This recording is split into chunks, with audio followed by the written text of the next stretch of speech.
Hello everyone, I'm Santiago, and today I'm gonna be testing Dragon Quest XI Echoes of an Elusive Age on the GeForce GTX 1060, 3GB. I'll be doing 1080p, 1440p and 4K. To skip none of those sections of the video, check the timestamps down in the description. Thanks to Square Enix for providing a copy of this game. So on 1080p, by using the maximum settings, I was pretty much at 60 frames per second. There can be some drops into the mid-50s sometimes when the draw distance gets kinda unusual. I'll talk more about that later in the video. Then when I switched to 1440p, in order to maintain close to 60 frames per second, I had to massively lower the settings. So I show you two configurations, 1440p targeting 50 to 60, and then the same resolution trying to be over 30 frames per second, but getting better visuals. And finally at 4K, it was impossible to maintain 30 frames per second all the time, even by using the lowest settings. In foliage heavy areas, there were a ton of drops below 30. I even overclocked GTX 1060 in order to get a higher frame rate at 4K, but that wasn't enough, so my recommendation here is stick to 1080p or 1440p. The game's visuals are better, and you get a more consistent frame rate. The biggest performance hit so far was in certain places where there's a ton of foliage, plus some unusual draw distances. You'll see that in my footage. Sometimes I stop and look far into the distance in purpose to show you the performance hit. Not a big deal if you ask me, but the performance hit is there, so yeah, be aware of that. As you'll see on all my videos testing this game, I'm only using the G4560. That's because this game is more GPU bound. By using a better CPU, I didn't see any major differences in performance. I just saw some spikes in the CPU usage while traversing through certain areas. It seems that the game is loading the rest of the level if it's a very big section. At that moment you get like 1 or 2 seconds of frame time spikes. The CPU usage goes to 100%, then it goes back down instantly, and it runs the same as I'm showing you here. So yeah, if you have a better CPU, you shouldn't be seeing any major differences. In the options menu, the biggest performance difference I saw was by lowering the shadow quality. You can even turn them off if you want, but I recommend lowering them to 2 or 1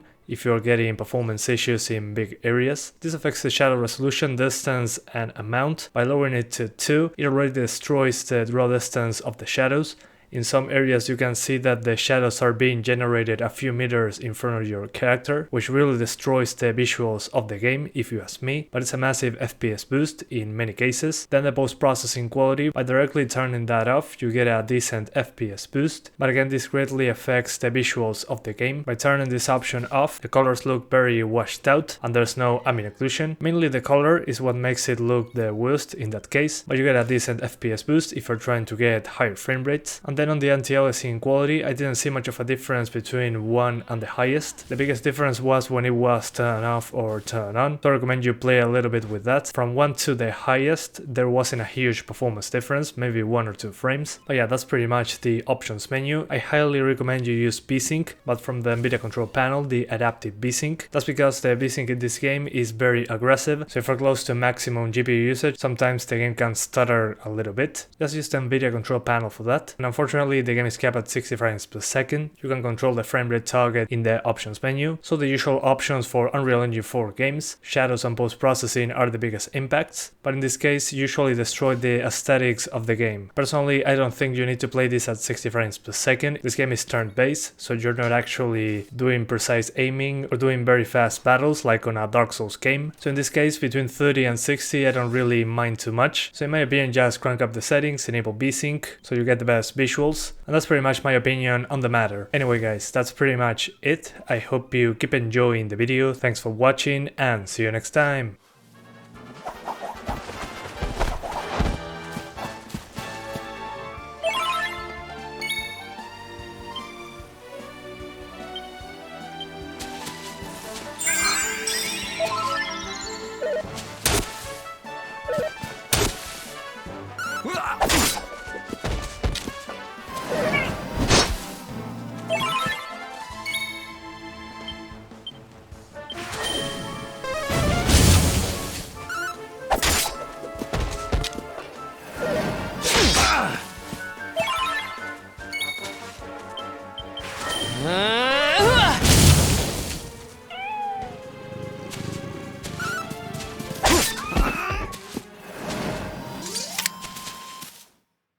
Who else wants some?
Ha!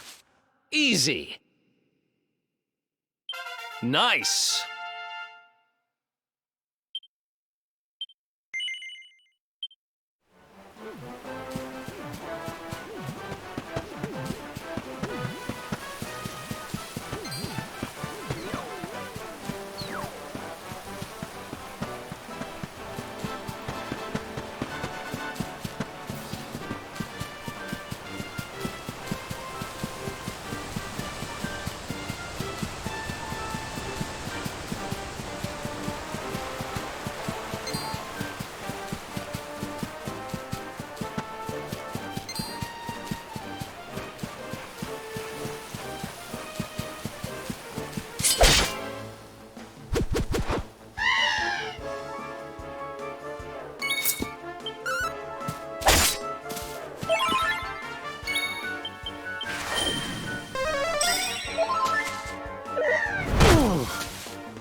Another one.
Another one bites the dust.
Another one bites the dust.